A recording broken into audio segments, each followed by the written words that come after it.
La TVT au cœur de l'information.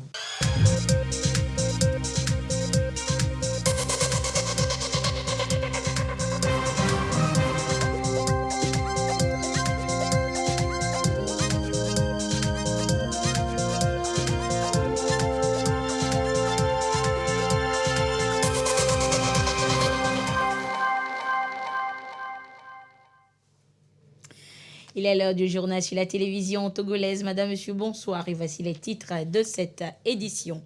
L'autonomisation de la femme est une réalité dans le Bafilo. Des femmes regroupées en associations se sont spécialisées dans la transformation du manioc pour subvenir à leurs besoins et ceux de leur communauté. Et Madame le Premier ministre l'a constaté ce week-end. Séance de ratification d'ordonnance ce mardi à l'Assemblée nationale. Les députés avaient sur leur table toutes les mesures sanitaires et sécuritaires prises par le gouvernement dans le cadre de la lutte contre la Covid. À découvrir dans cette édition. Et puis, les tests de la commande publique ont connu des réformes au Togo.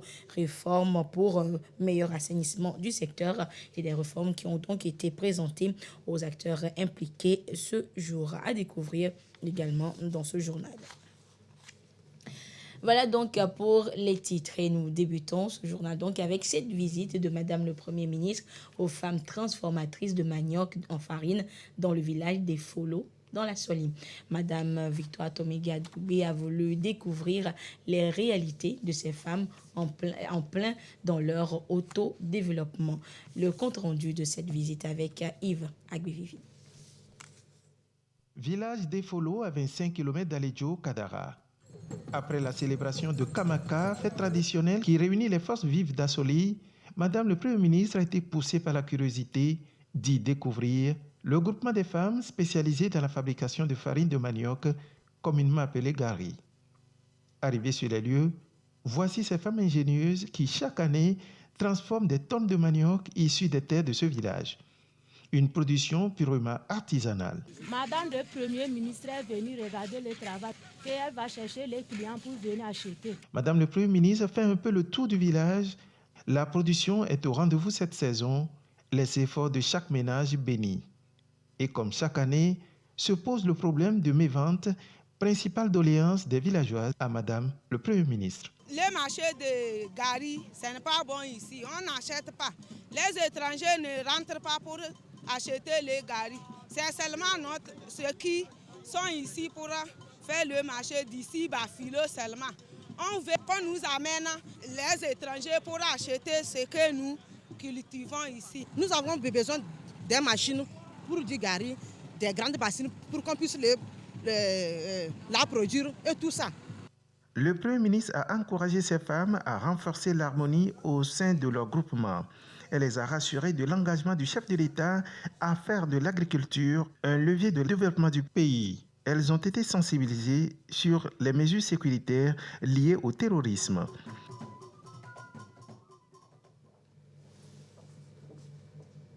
Et l'actualité ce mardi, c'est également la séance plénière au siège de l'Assemblée nationale. Et sur la table des députés, 11 ordonnances à ratifier. Toutes des mesures prises par le gouvernement pour endiguer la Covid-19 au Togo. Elles touchent la santé, la sécurité des personnes et des biens et le cadre socio-économique. Les ordonnances ont donc été ratifiées à l'unanimité des députés présents. Marie-Ange Bida pour le compte-rendu. Le Covid-19, nulle pandémie n'aura autant marqué l'esprit des Togolais. Dans l'urgence, le gouvernement, à travers la loi d'habilitation, a pu prendre des mesures. Déclinées en ordonnances, elles sont soumises à l'Assemblée nationale pour ratification. Avant d'en arriver là, les députés clarifient certains points. Les mesures sont allégées. Est-ce qu'on peut conclure qu'on n'a plus rien à craindre? La vaccination se poursuit actuellement ou pas? Est-ce qu'il y a un projet de réorientation de l'hôpital Bon Secours? La vaccination est encore de mise. Le CHR de nos communes, on a commencé par le reconfigurer pour qu'il joue son rôle d'antan, tout en laissant en place une aile dédiée au cas où on aurait un problème de Covid ou un problème apparenté. Près de 300 décès, des milliers de personnes contaminées, guéries. Le bilan de la riposte souligne le bien fondé de ces ordonnances. Le groupe parlementaire majoritaire reste dans sa logique et apportera son soutien au gouvernement. Le groupe parlementaire UFC n'a pas d'objection particulière à voter la ratification de ces projets de loi. La riposte du gouvernement a été efficace et nous nous en félicitons. Nous demandons aux députés de notre groupe parlementaire NET PDP de voter favorablement. Ceci dit, ceux qui sont pour, contre, abstention, adopté. Transfert monétaire, accès à l'eau, à l'électricité, assistance aux populations vulnérables, la riposte s'est faite sur le plan socio-économique, mais surtout sanitaire. De cette riposte découle un certain nombre de conséquences. C'est que notre système de santé a été renforcé et nous avons acquis une expérience en matière de lutte contre les pandémies. Et bien évidemment, cette expérience et ces expériences acquises seront d'un grand secours lors d'éventuelles futures épidémies. De la même façon, toujours sur l'instruction du chef de l'État, des dispositions ont été prises pour pallier les conséquences de la pandémie sur les autres systèmes de soins.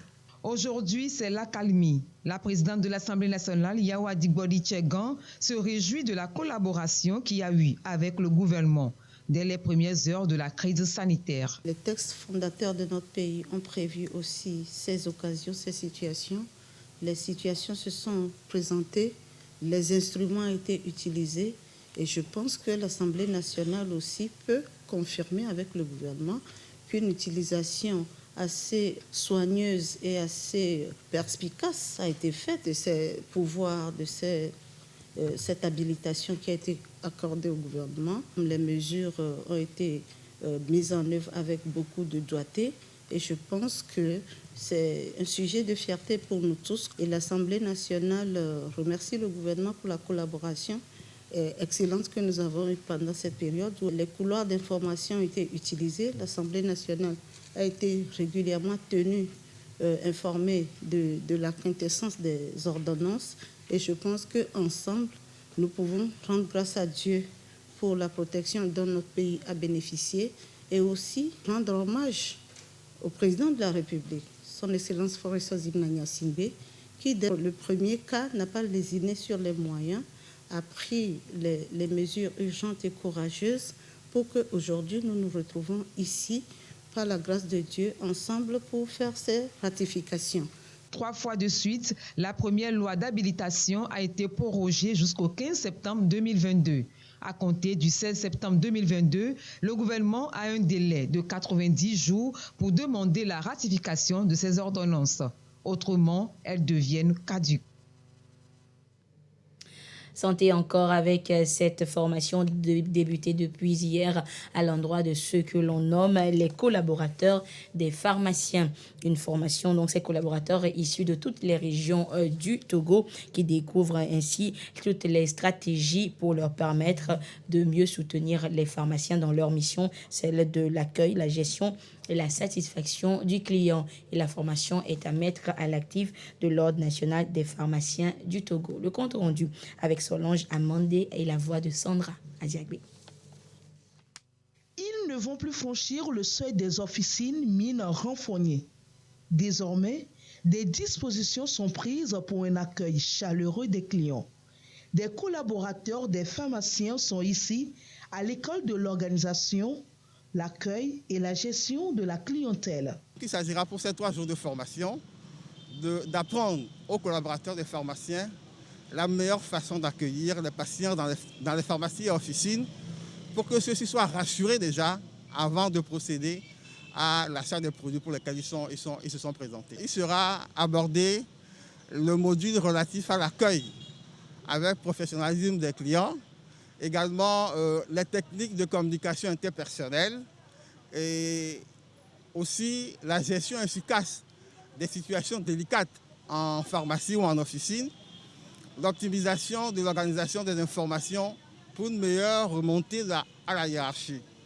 Et en dernier lieu, partage des expériences avec les collaborateurs ou les participants. Un bon accueil dans une pharmacie réduit sensiblement de moitié la douleur ressentie par un malade ou un accompagnant. Un constat partagé par les responsables de l'Ordre national des pharmaciens du Togo. Cette formation vient à point nommé. La pharmacie est un espace de santé dans lequel tout citoyen pourra passer pour soit demander un conseil ou venir avec une ordonnance en vue de chercher des produits pour sa santé. Donc il est important que nous puissions resensibiliser nos collaborateurs. Déjà les participants au sein de leurs différentes équipes auront à relayer le contenu de la formation. Rendre accessible et disponible des produits sûrs, de qualité, promouvoir la santé et la qualité des soins pour tous, cela passe aussi par des collaborateurs sympathiques et compétents. La RMP, Autorité de régulation des marchés publics, devient l'ARCOP, Autorité de régulation de la commande publique. Les tests de la commande publique ont ainsi connu des réformes et ces tests ont été portés à la connaissance des différents acteurs impliqués dans le processus ce mardi. L'ARCOP a ainsi voulu souligner les principales innovations, introduites et les raisons qui sous-tendent justement ces différentes réformes. Le compte rendu avec Ramdan Passina. Les textes de la commande publique au Togo connaissent une réforme assez profonde. Une réforme due à la prise en compte des conclusions et recommandations des audits indépendants et des différentes missions d'évaluation du système des marchés publics. Autre raison avancée, un besoin de célérité des procédures, un renforcement du climat des affaires. Le cadre institutionnel est réaménagé aussi. Désormais, ne dites plus ARMP, dites ARCOP, Autorité de régulation de la commande publique. L'objectif recherché par les hautes autorités à travers cette réforme est triple. D'abord, il y a la recherche de l'efficacité des politiques publiques, il y a la recherche de l'efficience de la dépense publique à travers la qualité des investissements publics et aussi la recherche de la qualité. Et donc, cette réforme permettra de relever 5 principaux défis. L'un de ces défis, c'est d'abord la célérité des procédures de passation des marchés publics à travers une meilleure planification, une anticipation. Il y a un deuxième défi qui est celui de la digitalisation et ceci en lien naturellement avec la stratégie Togo Digital 2025. L'objectif final, c'est quoi? C'est d'aller vers une meilleure qualité des investissements, attirer plus d'investisseurs également dans le pays et permettre au pays donc de connaître une meilleure croissance économique. L'ARCOP a ses compétences plus étendues et est rattachée à la présidence de la République. Parlant de célérité, de nombreuses innovations sont introduites. À titre d'exemple, le délai moyen de passation des marchés passe de 180 jours à 90 jours et celui du recours est réduit de 15 à 7 jours. Il s'agit en fait d'abord de 2 principales lois. Il y a la loi numéro 2021-033 relative aux marchés publics et la loi numéro 2021-034 relative au contrat PPP. Et s'agissant donc des décrets, il y a un certain nombre de décrets, notamment le décret 2022-080 relatif au code des marchés publics. Il y a le décret également qui transforme aujourd'hui sur le plan institutionnel l'ARMP, donc l'autorité de régulation des marchés publics, en autorité de régulation de la commande publique. Et il y a le décret qui transforme également la Direction nationale du contrôle des marchés publics en Direction nationale du contrôle des marchés publics. De quoi renforcer la confiance entre l'autorité de régulation de la commande publique et ses partenaires. Agir en faveur d'une meilleure gestion des ressources financières, c'est aussi assurer des acquisitions publiques de qualité, rassurent les premiers responsables de l'ARCOP. L'Office togolais des recettes OTR dispose désormais de bureaux des opérations fiscales de la préfecture d'Assoli. Et c'est dans le souci de rapprocher l'administration fiscale des contribuables. Et ce bureau a été ouvert durant une cérémonie que nous restitue ce soir Nestor Monzo. Ouverture officielle du bureau des opérations fiscales préfectorales d'Assoli de l'Office togolais des recettes. Ce bureau se situe au sein du nouveau grand marché de Bafilo. La construction de ce bureau répond au souci du gouvernement de déconcentrer les services de l'OTR, ce qui permettra d'augmenter les recettes fiscales. Avec l'ouverture et la mise en service de ce bureau, le contribuable de la préfecture d'Assoli n'est plus obligé de faire le déplacement sur Kara pour effectuer ses opérations. Au titre des prestations, il y a les services liés à la gestion fiscale et au recouvrement fiscal. Donc ce service va accueillir les contribuables pour donner satisfaction à toutes les requêtes en matière de carte d'opérateur économique, carte d'immatriculation fiscale, quitus fiscal, certificat d'attestation de régularité fiscale, l'accompagnement en matière de procédures contentieuses, l'accompagnement en matière de cadastre.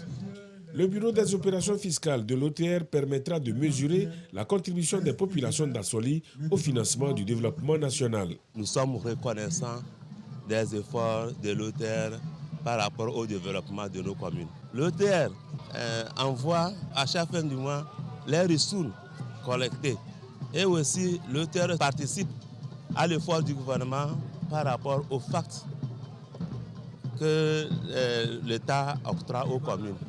L'ouverture officielle du Bureau des opérations fiscales dans Assoli constitue au niveau local un important pas dans la dynamique de réforme de l'administration fiscale. Notre pays a entrepris ces dernières années un vaste chantier de réforme des finances publiques.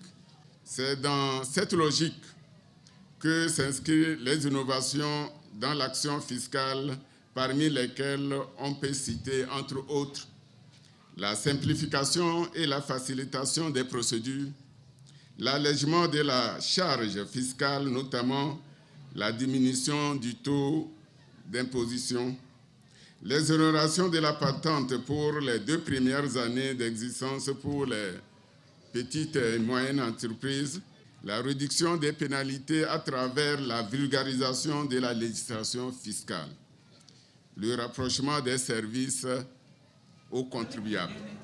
Cette cérémonie d'inauguration n'est rien d'autre que la concrétisation de la politique de proximité et de facilitation voulue par les plus hautes autorités du pays, a poursuivi le commissaire général de l'OTR. Il a souligné également que l'institution compte renforcer cette politique en dotant progressivement toutes les préfectures du pays de bureaux des services des impôts, du cadastre, de la conservation foncière et des douanes. Finance toujours, un peu plus d'un an après son adoption, la charte des très petites et moyennes entreprises fait l'objet de vulgarisation auprès des opérateurs économiques des régions du pays. Une démarche pédagogique conduite par le ministère du Commerce avec l'appui de la BAD, et la délégation du ministère a justement échangé avec les opérateurs économiques du Grand Lomé, occasion de leur faire découvrir le contenu de la charte en vue de mieux exploiter ses avantages. Esther Diato et Issa Karuna pour des précisions.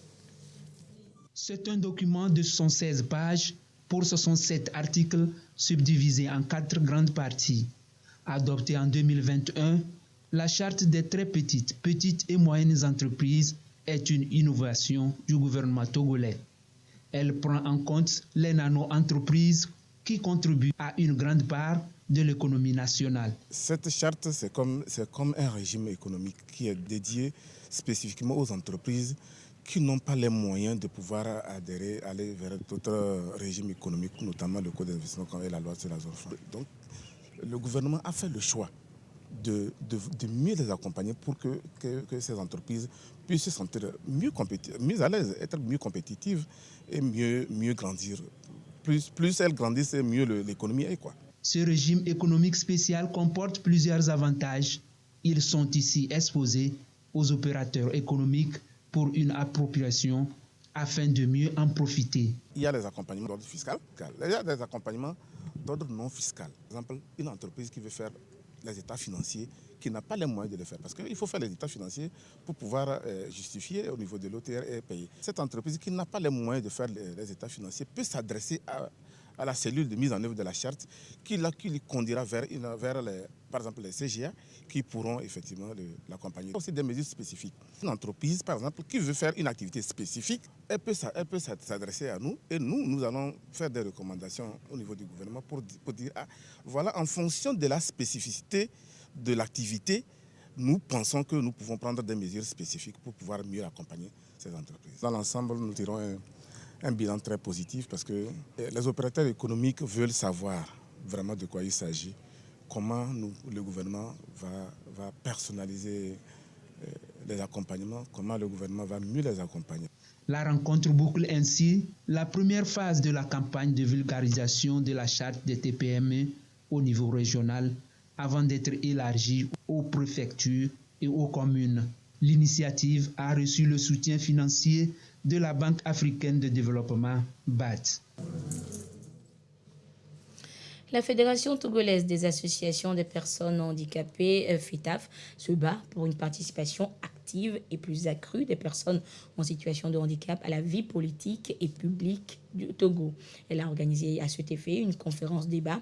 L'idée, c'est d'attirer l'attention des décideurs sur les discriminations dont sont souvent victimes ces personnes et qui empêchent ainsi leur épanouissement. Les précisions dans ce reportage de Clarisse Atikle. Les personnes en situation de handicap ont souvent des difficultés à accéder aux sphères de prise de décision au Togo, selon leur fédération. Dans les administrations, ces personnes se comptent au bout des doigts. Déterminée à renverser la tendance, la FETAF pose le débat pour faire ressortir les causes de la faible participation de ces personnes portant un handicap, quel qu'il soit, à la gestion des affaires politiques et publiques. Nous voudrions d'abord attirer l'attention des autorités sur la nécessité que les personnes handicapées aient des conditions pour participer à la vie sociale, politique de notre pays au même titre que les personnes non handicapées.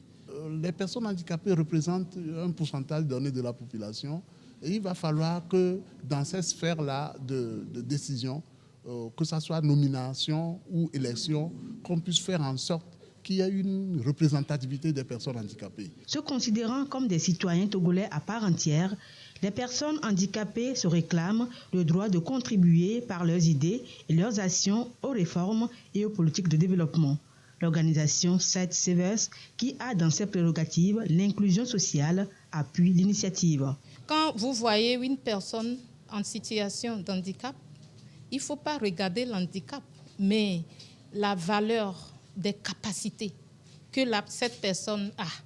Nous les encourageons, surtout les femmes handicapées instruites, à prendre les initiatives, comme prendre cette décision de devenir candidate aux élections législatives, de prendre des postes de décision. Elles ont l'expertise qu'il faut.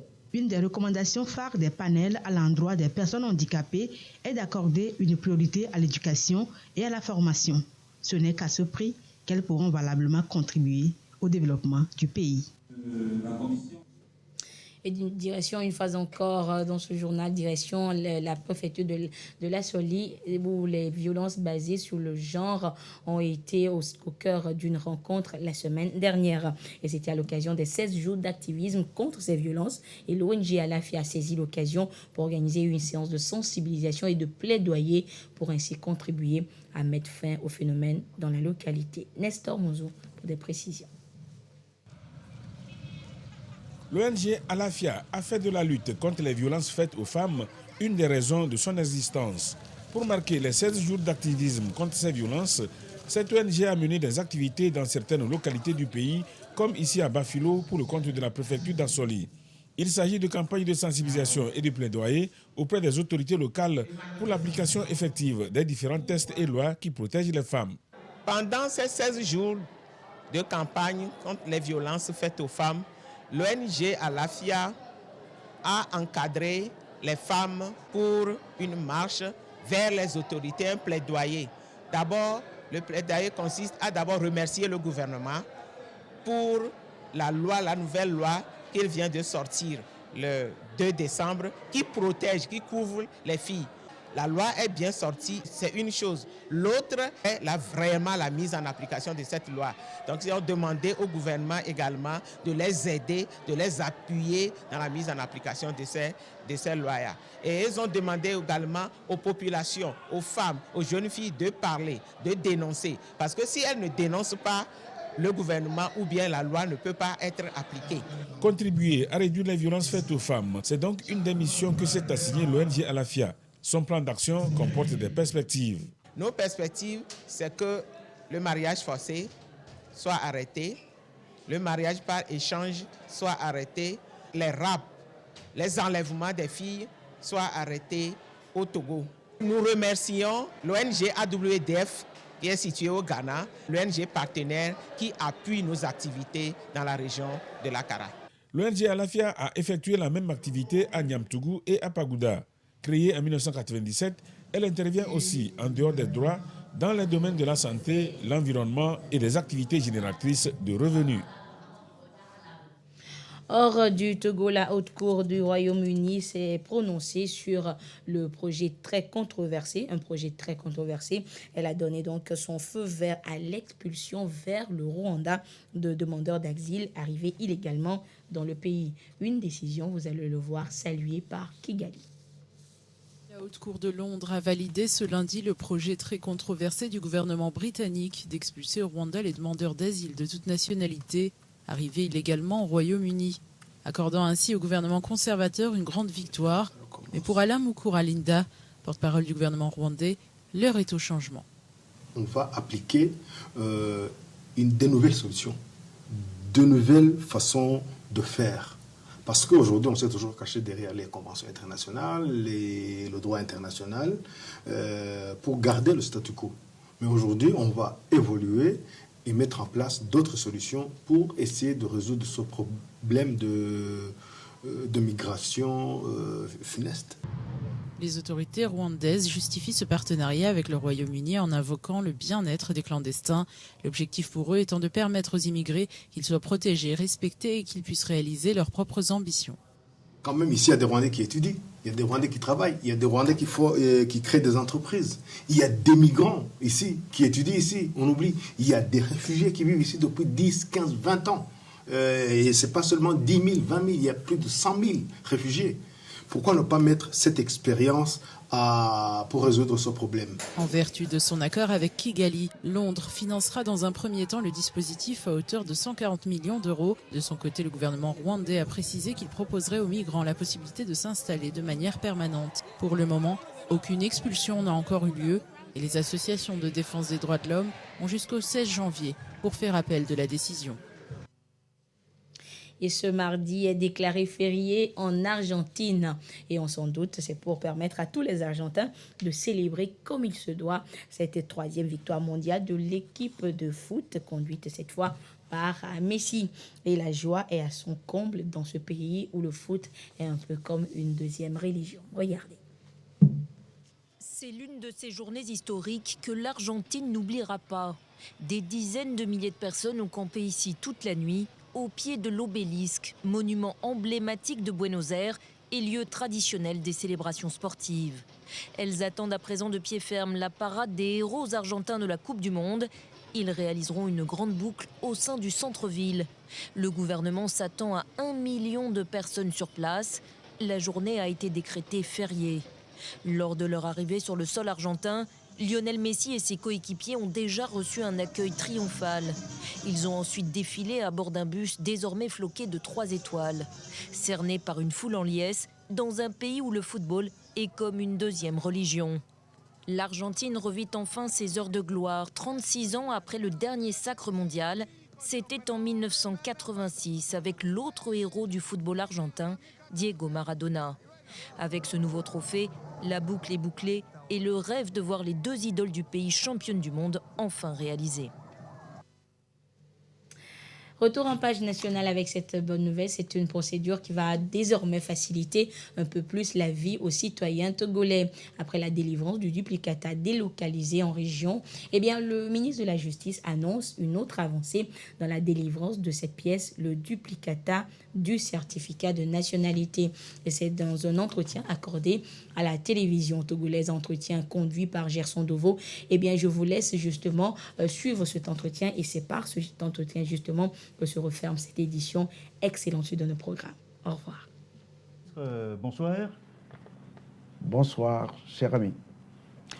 Alors, monsieur le ministre, lors d'un récent entretien accordé à la télévision togolaise, vous évoquiez la digitalisation du service de nationalité. En clair, on pourrait faire sa demande en ligne pour obtenir son duplicata et en même temps, on pourrait aussi faire le suivi dans la délivrance du certificat de nationalité, cette pièce même. Où en sommes-nous, Monsieur le ministre, avec ce projet? En quoi il consiste? Je voudrais d'abord saisir cette opportunité pour saluer le peuple togolais. Le peuple bien-aimé du Togo qui se soucie du développement de ce pays. Et remercier toutes les autorités, à savoir principalement le chef de l'État, son Excellence et son général Gnassingbé, qui met tout en œuvre pour que le développement de notre pays soit une réalité dans tous ses aspects. Le projet de digitalisation de la délivrance du duplicata de la nationalité togolaise et du suivi des dossiers de nationalité togolaise est aujourd'hui arrivé à maturité. Après le casier judiciaire automatisé qui a été porté sur les fonds baptismaux il y a de cela un peu plus d'1 an, c'est le tour des duplicata de certificat de nationalité de devenir numérisés et automatisés. Ce qui veut dire que le citoyen peut solliciter ce service en ligne et tout faire en ligne jusqu'au retrait de son certificat, c'est-à-dire le duplicata en ligne. Et pour le deuxième aspect du suivi des dossiers de demande de nationalité, c'est une digitalisation partielle qui permettra également aux citoyens, lorsqu'il aura déposé son dossier, de suivre les différentes étapes du traitement. Alors, Monsieur le ministre, est-ce que ce sera possible de faire cette demande en ligne avec l'ancien format du certificat de nationalité que beaucoup détiennent encore? Sinon, quel sort lui a réservé? Alors la réponse est catégorique, c'est non. Nous sommes dans un système de numérisation des documents. Et on ne peut pas, sur la base des anciens formats, qui sont des formats dactylographiés, introduire une demande de duplicata qui va permettre d'obtenir un format numérisé. Ce n'est pas possible.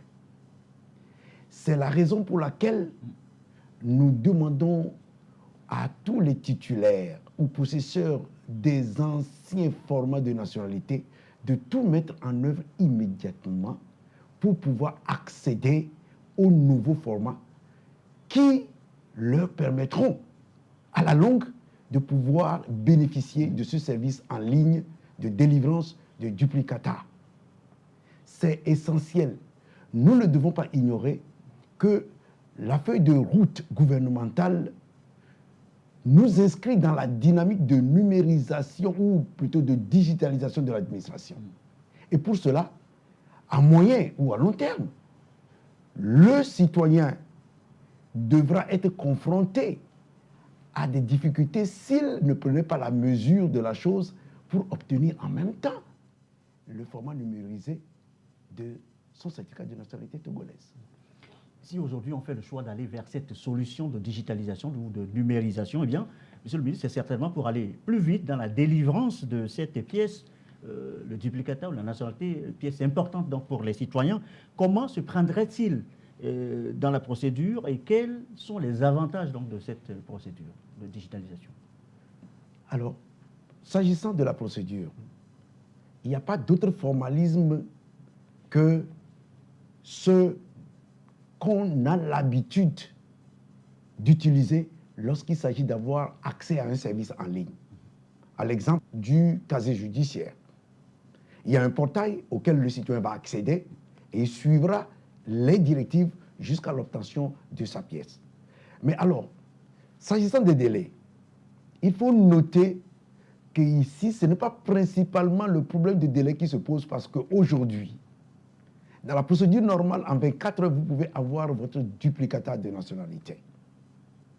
Ce qui vient s'ajouter, quand il s'agit maintenant de la numérisation ou bien de la digitalisation, c'est le fait que les tracasseries du citoyen seront mis à néant.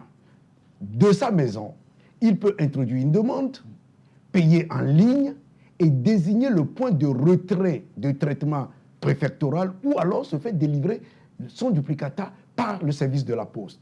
Ce qui veut dire qu'il n'aura pas nécessairement à se déplacer ou à faire quoi que ce soit avant d'obtenir son duplicata de nationalité. C'est ça l'avantage certain. Et je voudrais ajouter en même temps, parce qu'il y a cet autre aspect dont je n'ai pas parlé tout à l'heure, c'est le suivi du traitement des dossiers de nationalité mère. Là, quand le citoyen a déposé sa demande et que la demande est parvenue à la direction de la nationalité, il pourra accéder à une plateforme pour pouvoir suivre le traitement de son dossier. Ainsi, donc, s'il y a un contentieux, il le saura pour pouvoir procéder à la résolution du problème dont il s'agit. Voilà donc l'essentiel de ce que nous pouvons dire sur ce sujet. Revenons sur la pièce mère, le certificat de nationalité et la grande question, à quand la digitalisation donc, de cette pièce mère, des services de nationalité? À là, je dois vous indiquer que le processus de délivrance du certificat mère de nationalité est très complexe. Cela impose des vérifications qui ne permettent pas pour le moment d'aller tout de suite à la digitalisation. Il y a beaucoup de préparations qu'il faudrait faire préalablement à cette digitalisation complète. C'est pourquoi nous allons étape par étape. Quand le moment sera venu, je crois que ce sera fait. Donc un peu de patience et nous parviendrons à bon port. Monsieur le ministre, merci pour toutes vos explications et à très bientôt. Merci, cher ami.